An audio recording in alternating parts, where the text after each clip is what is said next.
Daí hoje eu passei bem, mas eu fiquei com a energia elétrica desligada. Então eu vou desligar a energia agora também.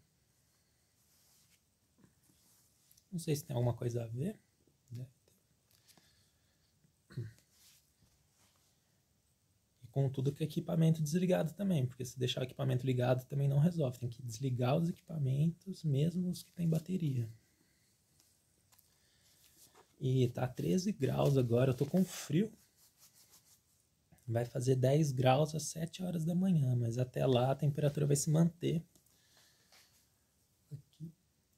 Eu não sei se eu vou. Eu acho que eu não vou fazer uma live na Twitch. Mas talvez eu faça uma live na Twitch. De madrugada. Hoje.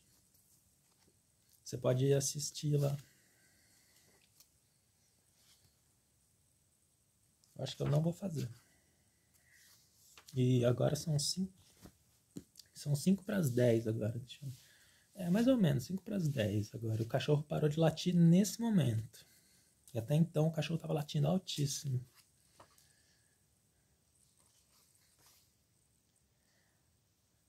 Tradução de Agatha M. Ausperberg. 1975.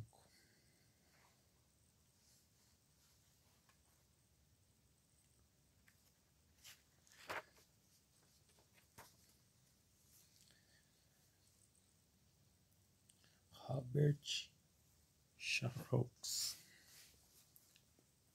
Depois dos livros História Desconhecida dos Homens, Tesouros do Mundo e, brevemente, O Passado Misterioso, Robert Charroux apresenta o Livro dos Mundos Esquecidos, mais sensacional e ainda mais documentado que suas obras anteriores. Em Plouzot, perto de Finisterre, existe uma pirâmide do tamanho de uma catedral. No Peru, sobre uma rocha que irradia luz, em Ilo, ao norte de Arequipa, há uma inscrição indecifrável que, segundo a tradição, indica o caminho dos antigos mundos perdidos. Ele diz que essa daqui, essa é a inscrição.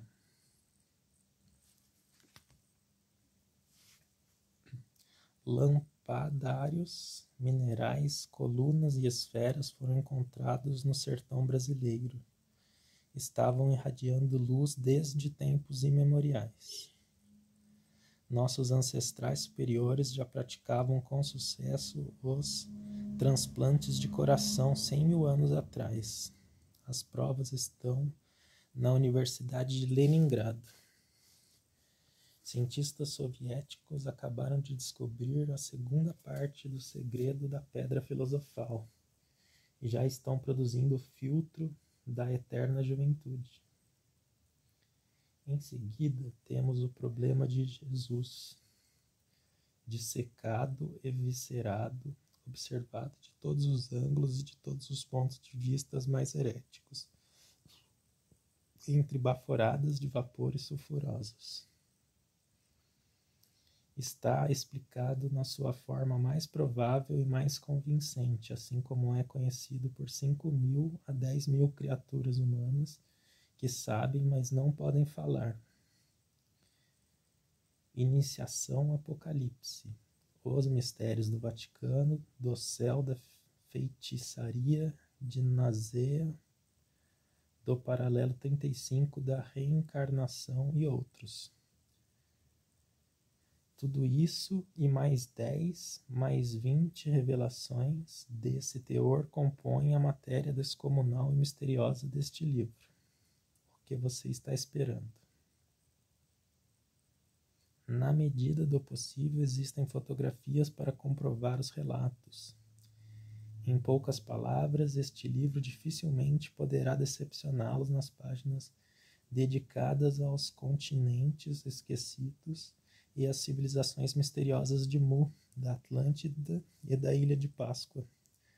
A arqueologia e as exquisitas aos mundos, às coisas, a arqueologia, às coisas esquisitas, aos mundos desconhecidos.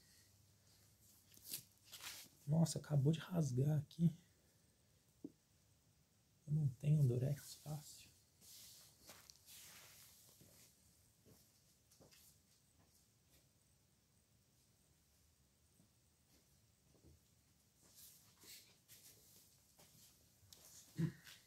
Tem cola? Não tem. Devo ter um Durex em algum lugar, mas... Ah, que pena, ele rasgou.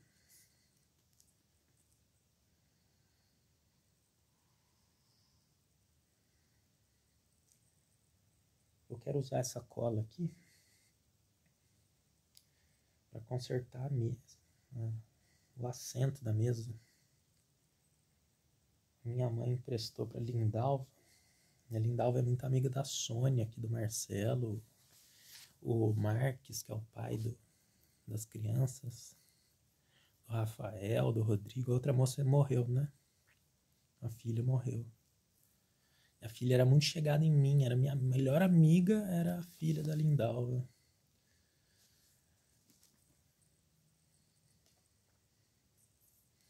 E o Marques, muito amigo do Marcelo. Quando o Marcelo viaja, o Marques que fica cuidando. Até minha mãe emprestou o assento da mesa. Eles quebraram de uma forma assim, inacreditável. Ninguém aceita, sabe? Porque antes de quebrar você vê que tá. O negócio forçou, o negócio antigo, né? Forçou. Eu vou usar essa cola ali. Tava olhando hoje.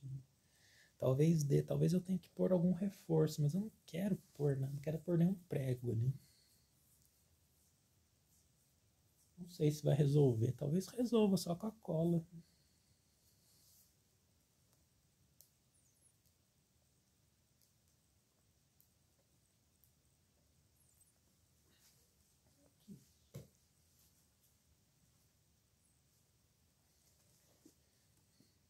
Agora vai ficar me colando aqui. Vamos lá, então.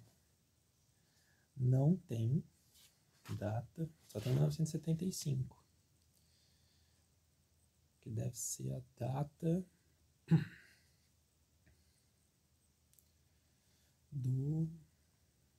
da tradução. Ele está em bibliografia, ele está em Curiosidades e Maravilhas, 2 enigmas e 1 título.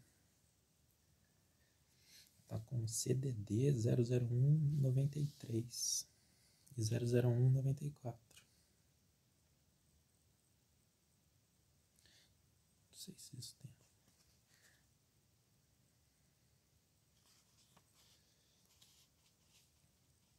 O título original é Le Livre des Mondes Oubliés.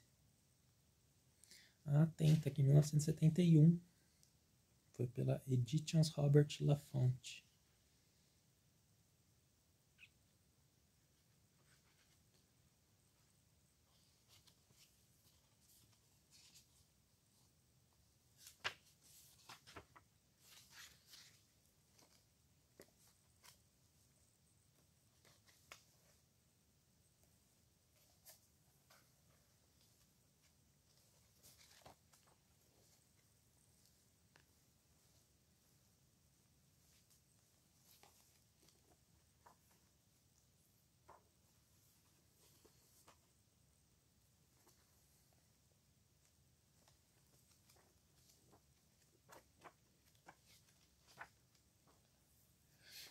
Prefácio. A Pirâmide da França. Em Plouzot, perto de Finistère, existe uma pirâmide do tamanho de uma catedral. No Peru, sobre uma rocha que irradia luz em Hilo, ao norte de Arequipa, há uma inscrição indecifrável que, segundo a tradição, indica o caminho dos antigos mundos perdidos. Lampadários minerais, colunas e esferas foram encontrados no sertão brasileiro. Estavam irradiando luz desde tempos imemoriais. Nossos ancestrais superiores já praticavam com sucesso os transplantes de coração 100 mil anos atrás. As provas estão na Universidade de Leningrado. Cientistas soviéticos acabaram de descobrir a segunda parte do segredo da pedra filosofal e já estão produzindo o filtro da eterna juventude.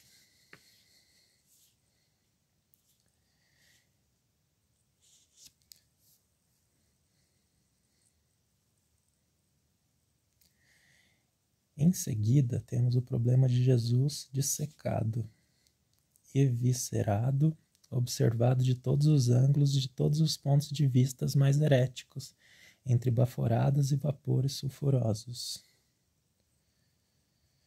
Está explicado na sua forma mais provável e mais convincente, assim mesmo que conhecido por 5.000 a 10.000 criaturas humanas que sabem, mas não podem falar.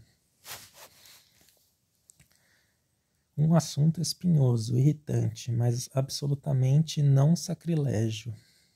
É claro que não vamos tocar no Jesus dos Evangelhos, mas será o verdadeiro e autêntico Jesus, o mestre da justiça, esseniano, austero, incorruptível, que aparecerá vivo aos nossos olhos. Como já podemos prever certas reações, fazemos questão de penhorar ao leitor nossa total boa-fé. Estudamos as pseudo-escrituras sagradas e mais outras que vocês com certeza desconhecem, e finalmente os manuscritos do Mar Morto, em nossa veste de historiador e exegeta, e não como cristão ou ateu, ou então homem parcial e membro de uma conspiração. Por outro lado, nossas conclusões são simplesmente as hipóteses mais viáveis e não excluímos que sejam erradas ou que elas se afastem da realidade. De qualquer forma, somos obrigados a apresentar as coisas dessa maneira, para não ultrapassar demasiados limites da pouca liberdade de que dispomos. Eu ia comentar isso mesmo. Tem que falar que tá de boa fé, senão persegue ele. Daí bota ele em um lugar assim e tipo, sai fazendo como se tivesse legitimidade de ação sobre os outros seres. Não, isso aqui é um livro de boa... Claro que é um livro de boa fé. Olha o título, olha o formato do livro. Olha onde que ele estava na loja. Eu não estava vivo, mas eu comprei também numa loja. Não, se ele estivesse em qualquer lugar, eu ia olhar isso aqui. Não. Você estava numa loja, tipo... Ninguém tá fazendo nada de errado. Eu peguei essa camiseta, eu achei que ela tava limpa. Mas ela tá fedida. Na hora que eu peguei, eu vi, ela tá fedida. Não lavou direito. Né? Será que eu lavei na mão? Não lavei direito? Por que ela tá fedida? Eu fiz exercício. Eu trabalhei no jardim, eu acho, com essa camiseta. Acho que eu fui no supermercado com essa camiseta. Depois eu lavei mal. Achei que tinha lavado bem. Devo ter lavado na mão. Coloquei ali. Agora eu tô lembrando. Lavei na mão. Daí tava no varal, vai ver que foi chover no varal. Eu ia lavar de novo, né? Eu lavei só pra quando fosse lavar, tá? Mas eu vou acabar usando ela mesmo. Eu vou ficar com ela um tempo. Depois eu lavo.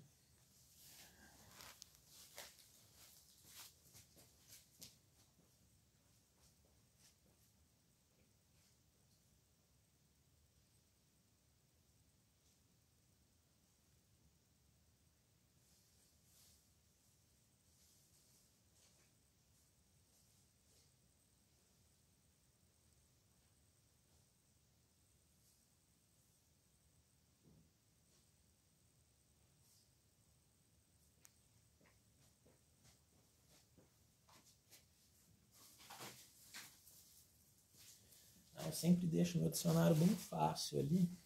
Minha mãe era viva ainda, minha mãe me via sempre. A minha mãe falou que significa muito.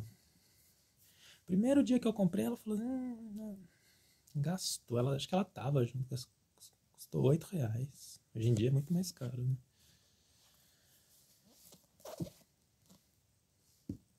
Mas eu tá sempre com dicionário, ela diz que significa alguma coisa. E não é qualquer dicionário, é um dicionário que eu gosto. que era o que eu ia na casa do meu avô e usava. Daí não tava ali, tava aqui em cima da mesa, bem, tava fácil, até que eu fui lá pegar. Ele falou exceto, não lembro.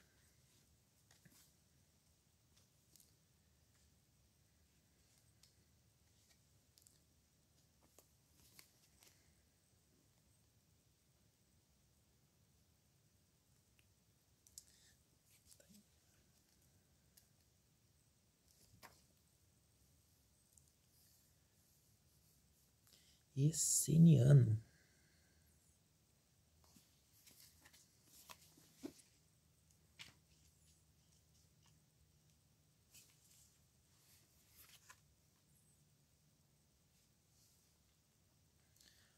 Agora tá meio tarde, assim, né? São 10 e tanto. Já tá ouvindo uma voz, eu tô ouvindo uma voz. A pessoa já foi agressiva por 20 anos comigo, agora a mesma pessoa tá falando alguma coisa às 10 horas da noite.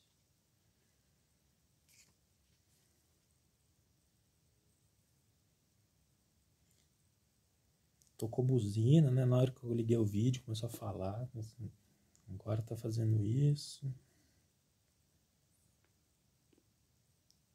Deve ser.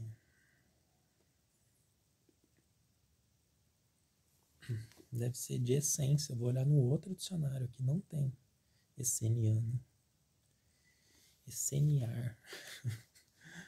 Não, não tem. Eu já olhei aqui. Né? Aqui. R. Ah, talvez tenha. R. Essência. Esseniano, deve ser o Jesus Esseniano. Jesus Esseniano, austero e incorruptível. Esseniano.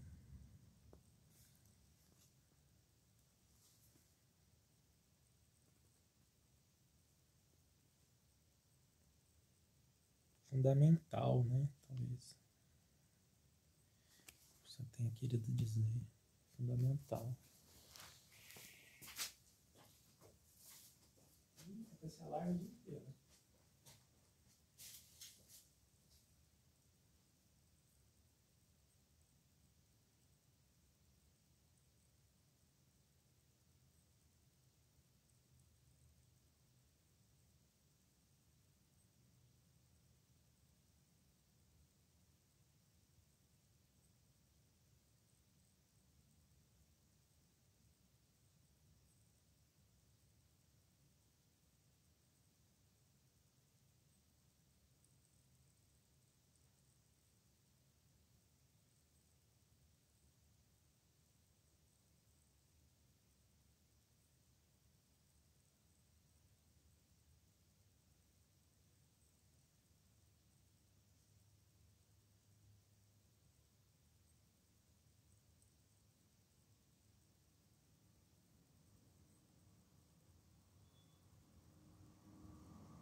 Eu encontrei. Esseniano, deve ser, com certeza. É uma ordem da época de Jesus Cristo, da qual ele fazia parte. Tinha 4.000 homens. Eles eram voltados à vida austera.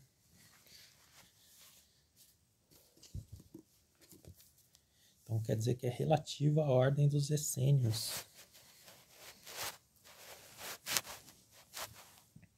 Não é mesmo que a televisão, o rádio e toda a imprensa estão proibidos de falar a nosso respeito? A aproximação da verdade acontece às apalpadelas numa série de erros sucessivos e de descobertas positivas. Quem se movimenta no labirinto dos erros jamais alcança o centro. Meia culpa, erramos muitas vezes. O candelabro dos Andes não é esculpido na rocha, mas cavado na areia. As pedras redondas da Guatemala não são vestígios de uma antiga civilização, mas pedras de origem vulcânica. Fomos enganados por afirmações falsas, mas nos retratamos aqui mesmos e com humildade.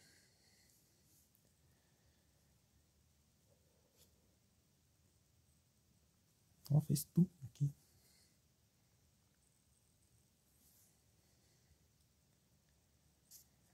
Tá pedindo desculpa. Todo esse trabalho, porém, esse jogo pressupõe o conhecimento das teorias clássicas da química, física, biologia e matemática.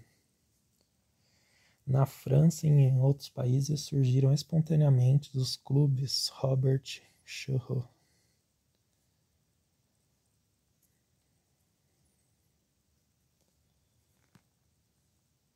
Neste livro, a iniciação e o mistério desconhecido são enfocados mais profundamente que nas obras anteriores.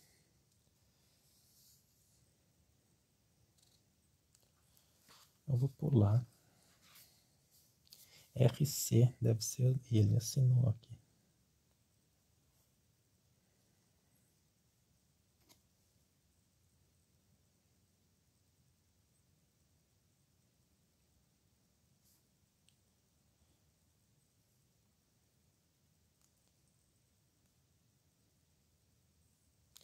O iniciado, quem sabe, poderia pertencer a uma terceira raça.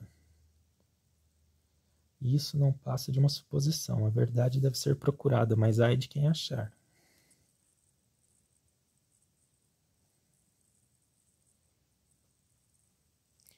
Afinal, a história trágica das civilizações foi caracterizada por uma luta demorada entre as duas grandes raças humanas, a raça dos opressores e a dos oprimidos.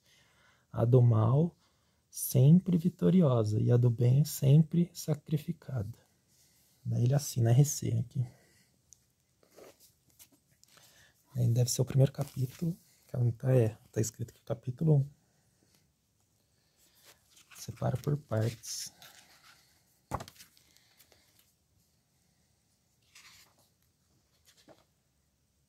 A primeira parte chama Fantástico, a segunda parte chama Ancestrais Superiores, a terceira Civilização Perdida, a quarta Iniciação, a quinta Apocalipse, depois Segredos no Vaticano, Coisas Estranhas, Feitiçaria e a nona e última, Os Mistérios do Céu.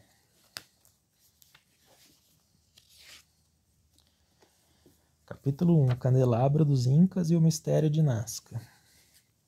Quando os homens descobrem em nosso planeta objetos descomunais, desenhos ou escritas que eles não conseguem decifrar ou datar, nunca resistem à tentação de atribuí-los a civilizações desconhecidas ou então extraterrestres.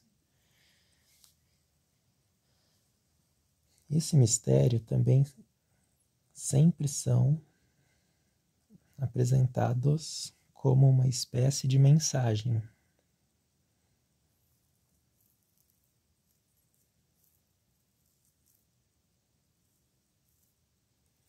Perto de Cambridge, na Inglaterra, podemos observar do avião desenhos imensos em duas colinas chamadas Gog e Magog, e que não podem ser observados em terra.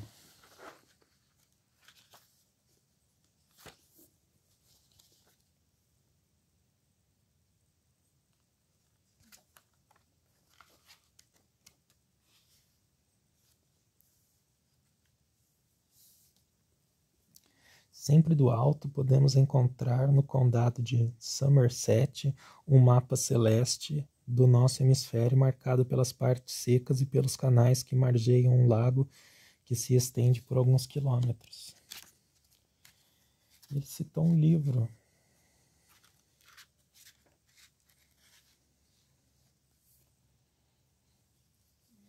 Victor Kernbach, Tradições estranhas. Deve ser legal olhar isso aqui. Eu não sei se eu vou ter um tempo para pesquisar. Esse livro tem umas 430 páginas. É rapidinho, né? Uma semana, lendo bem, assim. Lendo para lá, lendo para cá, volta, vai e vem.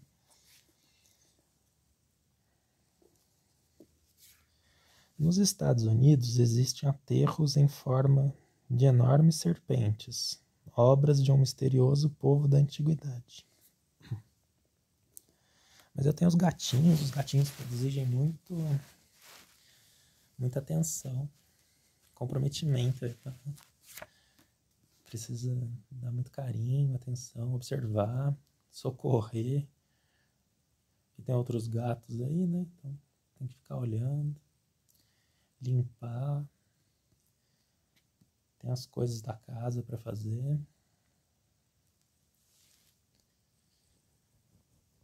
Às vezes eu tenho que sair um pouquinho, sair uma hora, mas daí para voltar e sentar já não dá, né? Eu tenho que me limpar.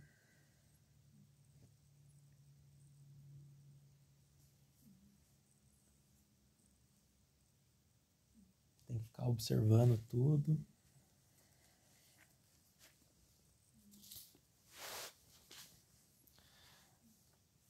Mas deve dar, se você ficar cansado. Depois você descansa bem, né? Depois você deita e descansa bem. Mas deve dar em uma semana. 5 dias. 100 páginas por dia. Depois daí você descansa depois, né? Tem que fazer comida, demora. Depois tem que limpar. E o vizinho não gosta que eu ligue a máquina de louça. Eu tenho uma máquina de louça. Ele reclama de bobeira. E ele faz, nossa, um barulhão.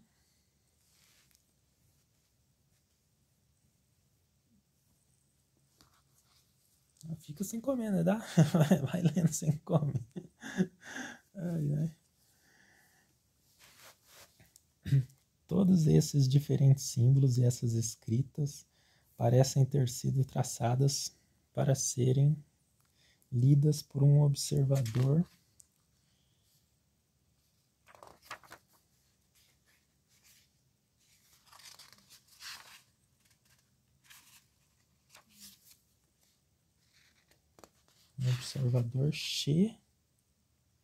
chegasse do céu ou que fosse capaz de subir para as alturas a bordo de uma máquina voadora ou pelos poderes de sua própria essência etérea. É que depois ele continua essa página, ele chegasse. Não tá dando para eu mostrar, mas é isso. E daí começa uma figura e ele explica a figura em um parágrafo. A leitura continua depois. Um subtítulo: Rastros Misteriosos. Tá aqui. Na página 22. A península de Paracas se encontra no Peru, a 300 quilômetros ao sul de Lima. Ali podemos ver o enigmático candelabro dos Andes desenhado numa pequena montanha roxa em forma de meia-lua e que não passa de uma última convulsão da Cordilheira dos Andes. Essa aqui é criminologia já recente, tipo assim, né? Uns 9 anos é recente. Né? Pra mais, né? Acho que foi 12, mas até divulgar, até tá seguro para poder divulgar. Eu não vou falar. O solo é arenoso. Na superfície existe uma fina camada de cascalho roxo que cobre uma camada espessa de areia farinhenta cor de ocre, fina, compacta e sem nenhuma impureza. O candelabro, que nas redondezas é também apelidado de Três Cruzes, encontra-se em frente a Pisco, a mais ou menos 10 milhas marítimas do outro lado da larga baía.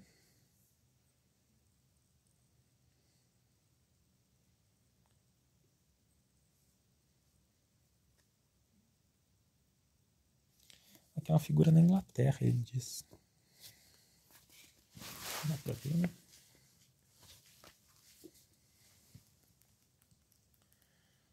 Wilmington, o grande homem de Wilmington. Não se sabe qual civilização foi cavada a vala, talvez seja pré-céltica. Como também se ignora quem desenhou o candelabro dos Andes e muitas linhas de Nazca.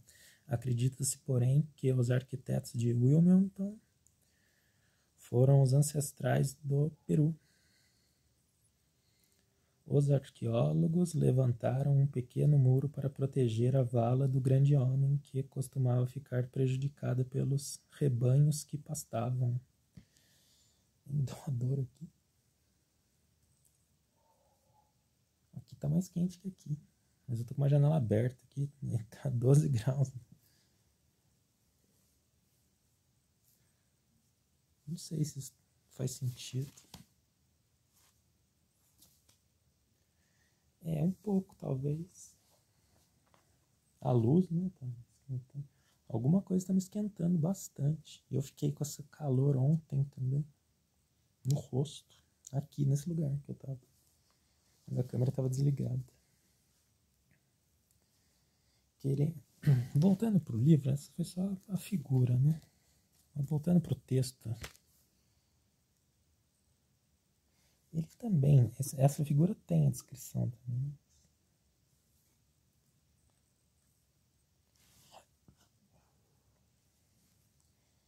Querendo alcançá-lo por terra, é necessário dar uma volta de cerca de 30 quilômetros.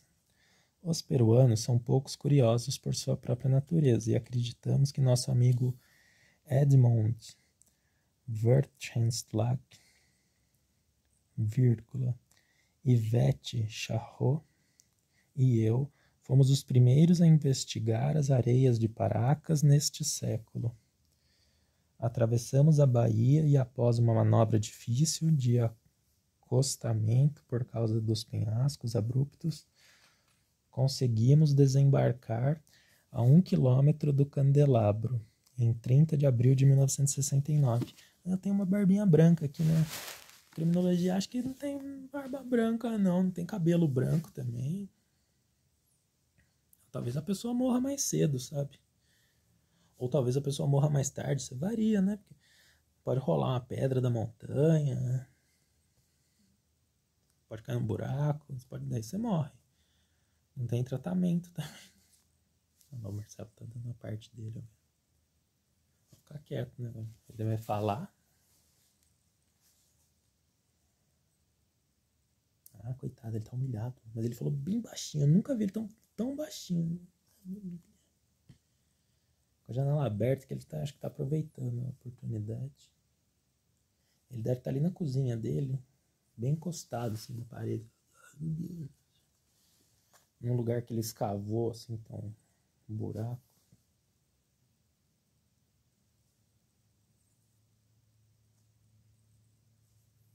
É, não que esteja correto, né? Sei. Porque tem um lance da pessoa, se a pessoa engolir o caroço, um caroço grosso, assim, do não sei o que e tal, e vier, e às vezes ele pode ficar parado aqui, porque a pessoa já tem uma certa idade e tal.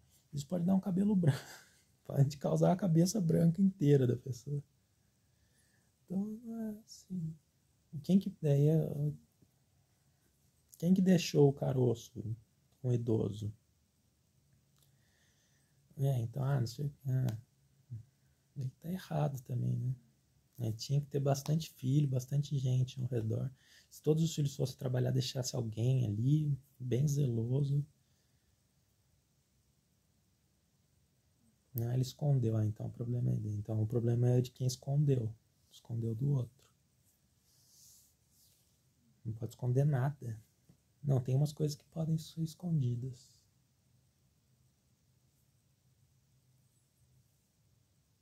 Caramba, complicado, vai atrapalhar a leitura.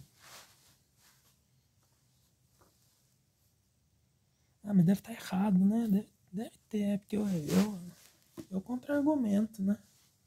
Sei lá. E se ele quis? E se ele quis trabalhar mais que os outros também tá errado. Então ele que tá errado de ter trabalhado. Ele tinha que ter trabalhado igual, ele devia ter previsto. Isso foi estabelecido há muito tempo. Isso também, eu não reconheço isso também. Dando a equivalência de cada. Depois. Eu não sei. Deve estar errado. Mas no básico, no geral, deve estar certo.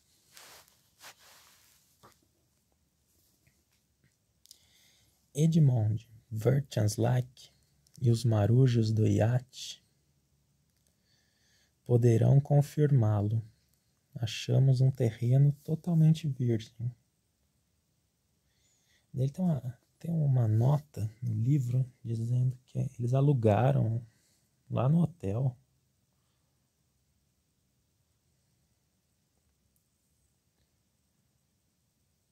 Mas não passar. Mas não. Ele conta uma historinha aqui. Nós conseguimos descobrir rasto algum. Não, nós não, tá dizendo. Não conseguimos descobrir rasto algum da passagem de criaturas humanas.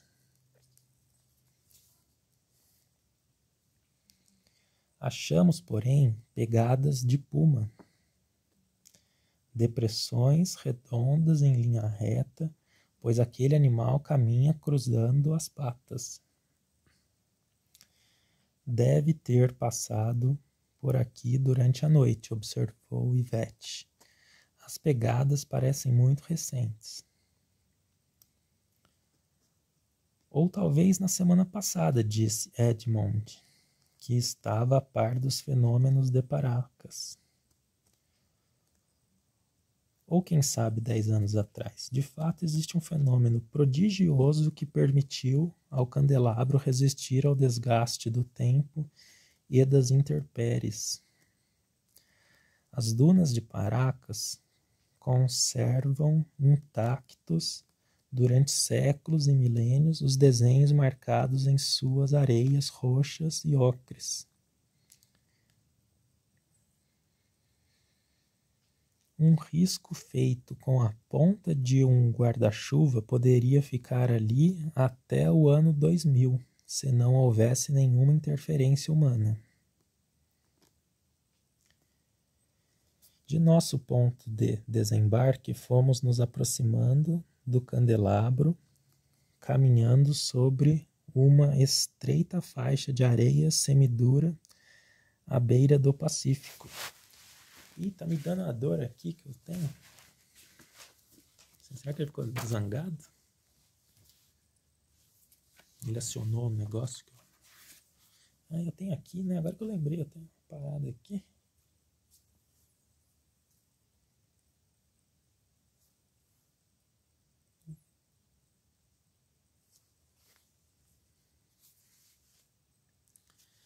Acho que é aqui, ó. O cara pôs detector de metal, era aqui, não é aqui. Era aqui, mas daí... Eu debati com o cara, não, mas a dor é aqui. Eu tô vendo aqui. Ele entendia. É lá do aeroporto. Ele falou que um monte de gente, se ele for parar todo mundo que tem metal dentro do corpo, é ninguém. Ele tem uma porcentagem, ela vai muito pouco, mas a pessoa não vai sozinha. Se a pessoa não tem dinheiro, quem tem dinheiro tem metal. Tá tudo enfiado com metal.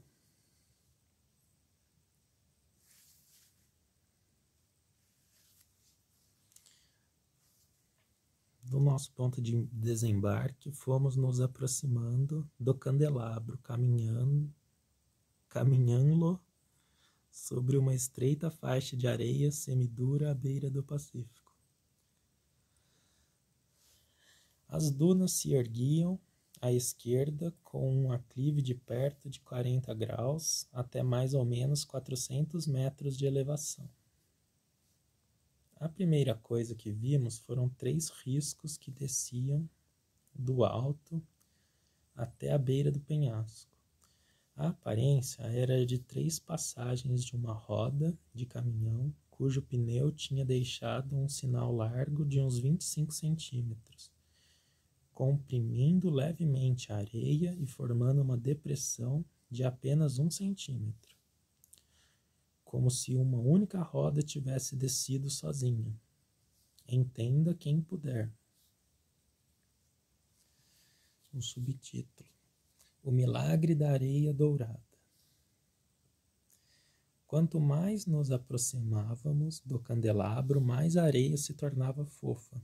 Víamos os pés descalços de Ivete afundarem até o tornozelo a cada passo, deixando profundas pegadas amarelo-ocre que ressaltavam de maneira esquisita sobre a superfície roxa em nossa volta.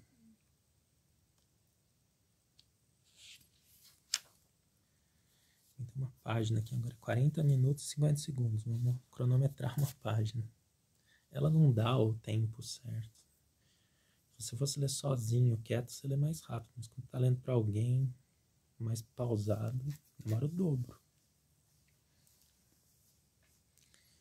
Antes de nós, somente os incas ou seus ancestrais tinham passado por esses lugares para desenhar aquele estranho monumento. O Moisés e o Marcelo falaram, os dois, aproveitar, agora ele vai ler sem parar uma página, eles falaram só umas sílabas, coisa mínima. Caminhávamos colocando com cuidado os pés nas pegadas deixadas por Ivete, por uma estranha sensação de respeito pela virgindade daqueles lugares, e estávamos todos bastante emocionados. O candelabro, mas será mesmo um candelabro? Encontra-se no declive, desenhado por valetas quase sempre debruadas de pedras calcárias, listradas e quebradiças, em que afloram cristais de rocha, lembrando um pouco os doces 1000 folhas dos confeiteiros. O eixo principal parece o rastro deixado por um barco muito grande ou uma baleeira que alguém tivesse empurrado do ponto mais alto até a beira-mar. Esse sulco central tem uma largura de mais ou menos 4,5 metros,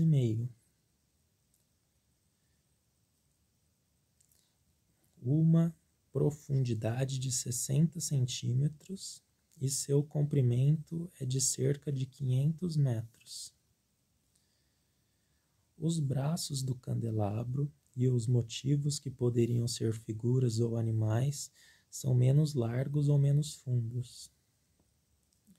As pedras que se encontram nas beiradas ficam meio afundadas na areia. Não parecem ser cimentadas e, mais do que delimitar o sulco, parecem servir de enfeite.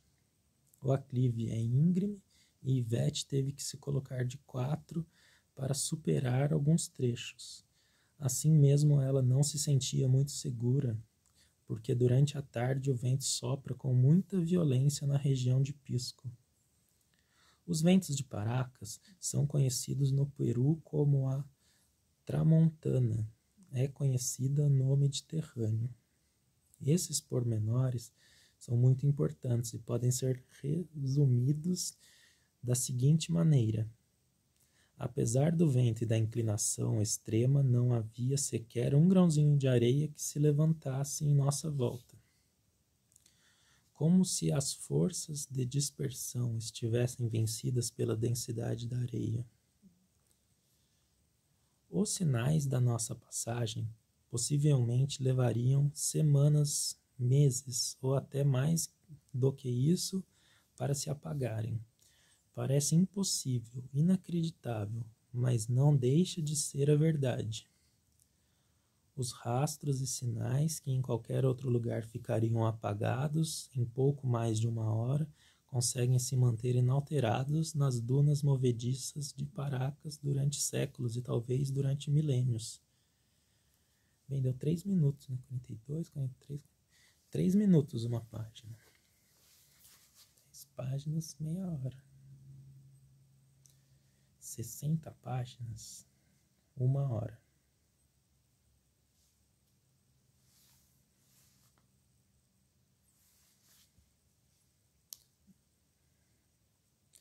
Seiscentas páginas, 10 minutos.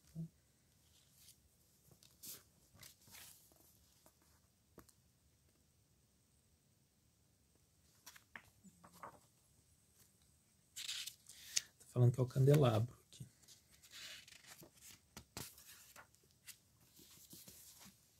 Subtítulo: O candelabro dos Andes. O candelabro de Los Andes data possivelmente da época dos Incas e talvez dos Aimarás. Ah, não, eu ia pesquisar uma palavra no dicionário.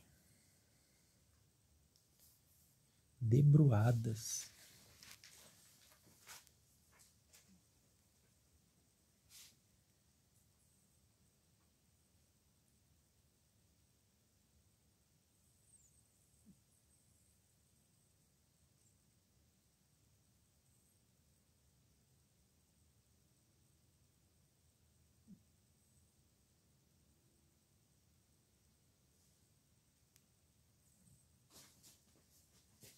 Quando um tecido fica torcido sobre o outro, ou fica caído sobre o outro, alguma coisa assim.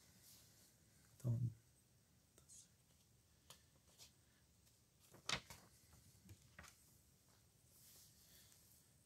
como era de se esperar, os cristãos se apropriaram dessa espécie de monumento, batizando de as Três Cruzes.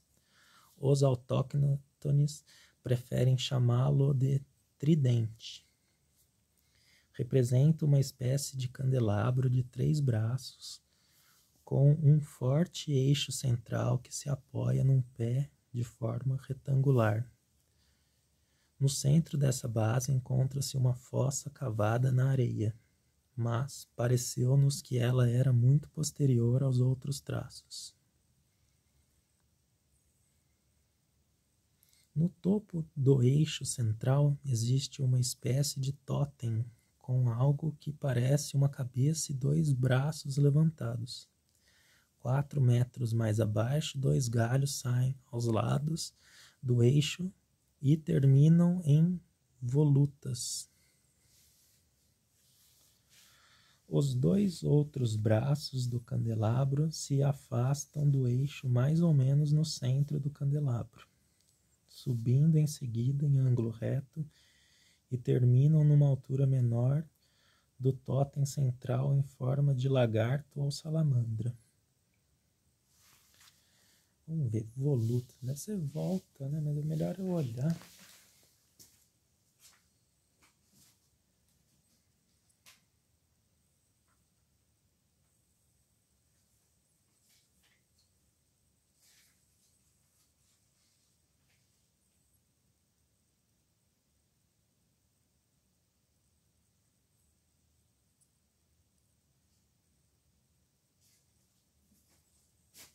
É um ornamento espiralado que vai no alto das colunas. 2 braços de sustentação, que de fato são 2 valetas, parecem firmar os 2 braços. Já disseram que aquilo era uma árvore da vida. Eduardo Garcia Monteiro, em seu livro Código Livre dos Piratas, escreveu: é um sinal deixado pelos filibusteiros para marcar a proximidade dos esconderijos e seus tesouros. Outros ainda acharam que as 3 cruzes foram desenhadas por volta de 1835 por um cura, o padre Guatemala, entre a Ponta Pererês e a ilha Sangalán, para que os pescadores da Baía de Pisco pudessem vê-la naquelas paragens batidas por ventos furiosos. Isso evidentemente não passa de uma pia mentira, pois o candelabro já foi visto e descrito há mais de 1 século antes daquela data. A época e os autores não podem realmente ser indicados com certeza. A extraordinária conservação daquelas valetas nunca foi estudada por nenhum arqueólogo peruano, e os arqueólogos dos outros países parecem ignorar completamente a existência do candelabro. A única observação positiva que podemos fazer a esse respeito é que, além de fenômeno da resistência natural, a dispersão própria das areias muito finas, a colina com desenho é protegida dos ventos dominantes em Paracas pela sua orientação e pela sua inclinação. Na página 29.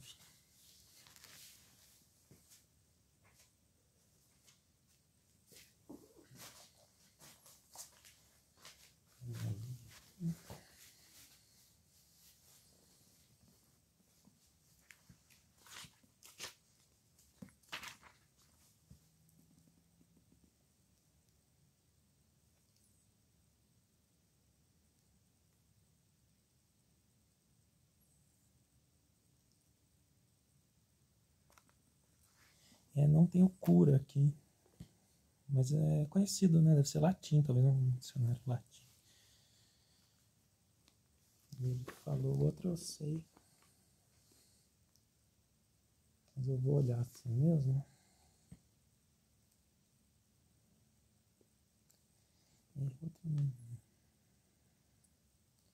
Não tem aqui. Depois outro dia eu vou continuar.